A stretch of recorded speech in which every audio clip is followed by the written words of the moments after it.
Sweet இல்லாத தீபாவளியா? தீபாவளி சீரியஸில் இன்றைக்கி நம்ம ஃபஸ்ட்டு பார்க்க போகிறது மோதிச்சூர் லட்டு. இது ரொம்ப ஈஸி செய்கிறது, டேஸ்ட்டும் சூப்பராக இருக்கும். அது எப்படி பண்ணுறதுன்னு பார்க்கலாமா? 1 கப் கடல மாவு எடுத்திருக்கேன். அது கூட 1 கப் தண்ணி ஊற்றி நல்லா மிக்ஸ் பண்ணிக்கலாம். எண்ணெய் காஞ்சதுக்கப்புறம் இந்த மாவை ஊற்றி நம்ம நல்லா கிறிஸ்பி ஆகக்கூடாது. ஒரு 3/4 பதம் வெந்ததுக்கப்புறம் நம்ம எடுத்து வச்சுட்டு, இதுக்கு பூந்தி தேய்க்க தேவையில்லை. அதை சின்ன சின்னதாக நம்ம பிச்சு போட்டு மிக்சியில் நல்லா பல்ஸ் மோடில் கொரகொரப்பாக அரைச்சி எடுத்துக்கலாம். அதுக்கப்புறம் நம்ம பாகு ரெடி பண்ணிக்கலாம். 1 கப் சர்க்கரைக்கு 2 கப் தண்ணி ஊற்றி நல்லா பிசுக்கு பதம் வர வரையிலும் நல்லா கொதிக்க வச்சுட்டு, அதுக்கு நான் தேவையான ஃபுட் கலர் கொஞ்சம் ஆட் பண்ணியிருக்கேன். நெய் 1 டேபிள் ஸ்பூன் ஊற்றி நம்ம அரைச்சி வச்சுருக்கிற பூந்தியையும் இது கூட ஆட் பண்ணிவிட்டு நல்லா மிக்ஸ் பண்ணிக்கலாம். வேணும்னா நெய் கூட ஆட் பண்ணிக்கலாம்.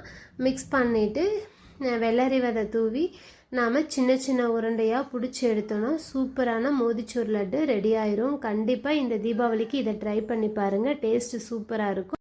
நாளைக்கு ஒரு சீரியஸில் மீட் பண்ணுவோம். Tata, by.